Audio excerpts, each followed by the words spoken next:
Hey everybody, Jake here from Bearded Gear, and it's been a little while since I last did my top 10 knives in my personal collection. I did one of these videos a few months ago, and it was a really fun process. I actually showed on video that time the whole process as I went through it with every single knife from my collection. I made sure before pulling a knife out of the running that I was picking everything up. I was handling it. One of my good buddies, he goes by MB Wild on Instagram, he talked about that method of selecting things and engaging the whole brain by not just looking at things or going off of your memory of an object, but actually picking it up and making yourself use it, feel the functionality, hold it, and determine its value in that way, like your personal value for it, right? Or your ranking, if you will. And so I did that, and it was a lot of fun, and I came up with my top 10 at the time. But my collection is pretty fluid, if you don't know that. So oftentimes, I sell knives that I love in order to buy new knives that I think I might love, and that's just kind of the cycle of it. So a lot of my top 10 may still kind of be intact. Some of the stuff may move around a little bit based on how I'm feeling now compared to then and what else I've gotten since then. And there will definitely be some new knives that I didn't have last time that are now in the top 10. So I think what I'm going to do is, rather than take you through that whole process and make this whole giant long video again where I go through one by one, what I've done is I've grabbed my nice knife case. It's not like the knives in my other case aren't nice, but a lot of them are like multiples, right? Like I've got 4 Spyderco PM2s right now. So I just have my favorite PM2 in this case. The other ones are in the other case. And like I just kind of keep my current top 20-ish in this case, but they're not necessarily sorted in order, and it's been a while since I've really ranked them. So I think what I'm going to do right now is I'm going to pause this, I'm going to rank them, and then I'll take you through the ranking. What I mean is I'll pause this, I'll rank them off camera, line them up, and then I'll take you through the ranking one by one. I'll probably go from number 10 up to number 1. I think that would be the most fun way to do it. So I'm going to go ahead and get to ranking. It's probably going to take me a little bit. You won't have to worry about that because you're going to come right back and it's going to be already done. But yeah, I'm going to get to work on that, and we're going to see how it turns out. I'm curious to see how this shakes up, and I know that some of them are going to be really tough for me to deliberate between, and yeah, it's going to be hard at the moment with what's in my collection to keep it only to 10 as well and decide what gets those final spots. So anyway, we're going to cut right back in just a second, and I'll show you what I came up with. All right, so as I expected, it was really not easy. Last time that I did this video, there was just a lot of like huffing and puffing as I went through. I'm like, oh, which one? And same thing. It is really, really difficult to rank some of these knives that are, I love them. Really, really love some of these knives. And it's like, when I love 2, it feels like the same amount. How do I put one in front of the other? And how do I decide what's going to get those last couple spots in the top 10 when it's like, it's not easy. So anyway, I've gotten to where I feel pretty comfortable with this. I definitely moved things around a couple of times and really took a few minutes to flick things and feel things. And I feel good where it is right now. For the knives that I have as of, I'm filming this on April 21st, 2021, these are my current top 10. So I'm just going to walk you through them one by one. We'll go through, no shame. This is my current top 10 list. All right, number 1. Nope, we're starting with number 10. That was close. Number 10. This is the Urban EDC Supply exclusive Vox F5.5. So Voxnay's design. Urban EDC Supply is the only one who gets to sell this knife. It is production by Reate, and Reate is one of my absolute favorite production companies. My upcoming knife design is being built by Reate, so that's a whole thing, but you'll see there's a number of knives here on the table that are built by Reate, and this one as a secondary knife is one of my absolute favorites, period. I just love this blade. I love the handle shape and the ergos. I love the weight. I love this natural micarta and the way it's worn in a little bit over time, and this is a winner of a knife for me. I love this knife. So Urban EDC Supply exclusive, Vox f5.5, coming in at number 10.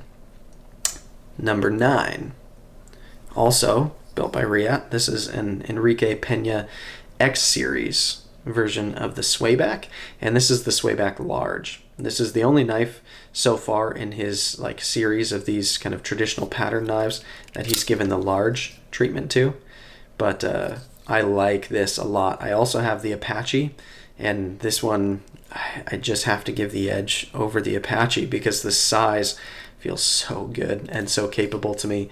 I love Wharncliffe blades, and this one being kind of a front flipper. I guess it's kind of a top flipper. This is the only front flipper you'll see here in this list. I'm not usually huge on front flippers, but this one is just, man, it's good. So full review is actually coming soon on this one as well. But Pena X Series swayback large, or large swayback. I don't know how you say that.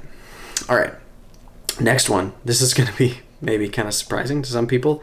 This was my knife of the year for 2020, and it's coming in at number 8, which is kind of crazy.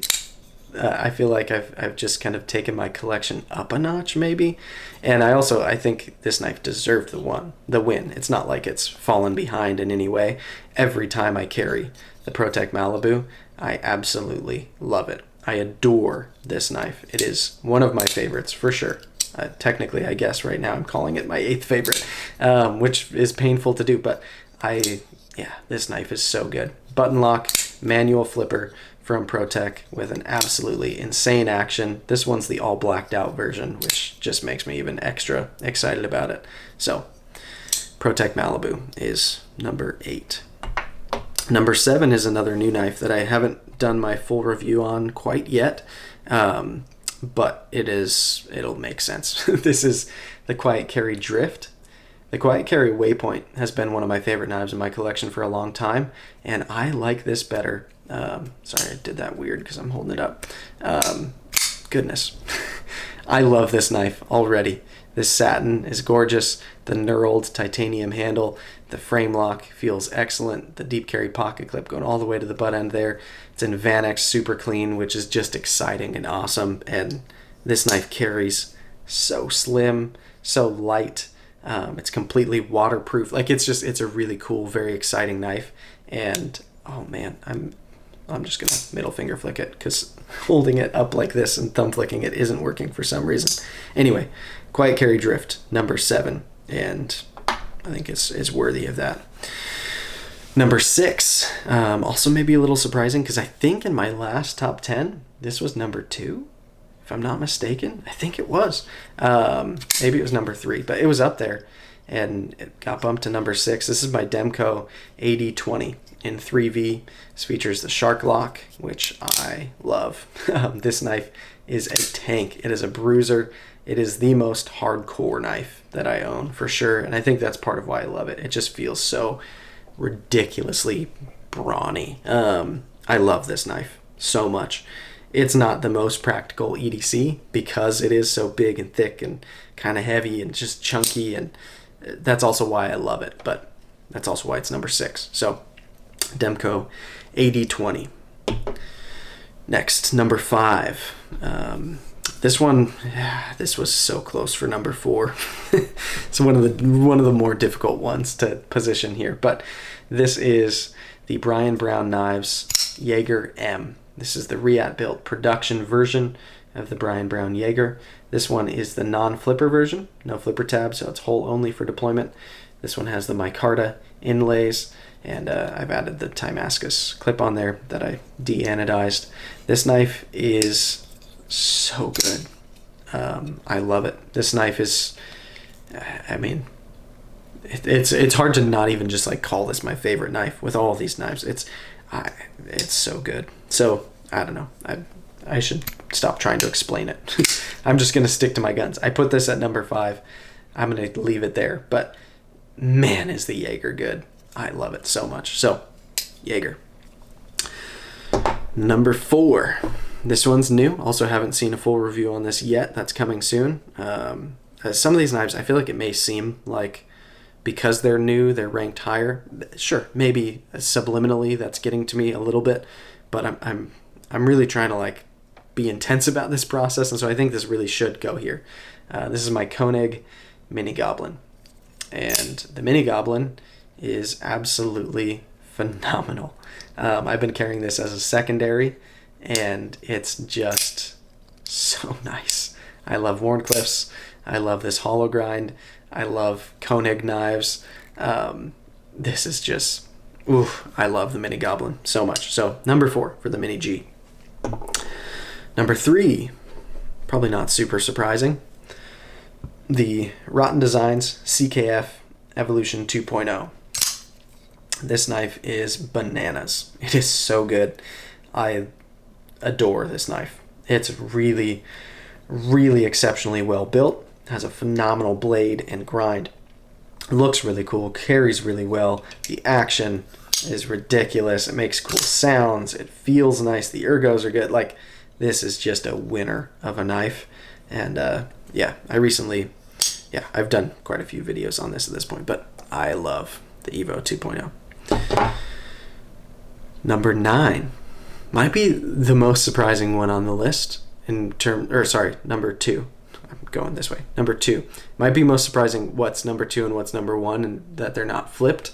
But this was one of those that, again, I had to just sit and deliberate for a few minutes. And number 2 is the Holt Haptic. So close to being number 1. Honestly, like, this knife is borderline perfection. It's so good. I love the Haptic. I just shot my full review of this tonight and raved about it through and through. It is so ridiculously amazing in just about every category that I judge a knife by, and it just works for me, and I like it a lot.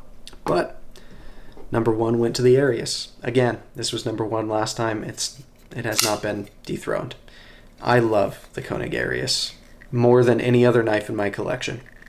That's just the truth.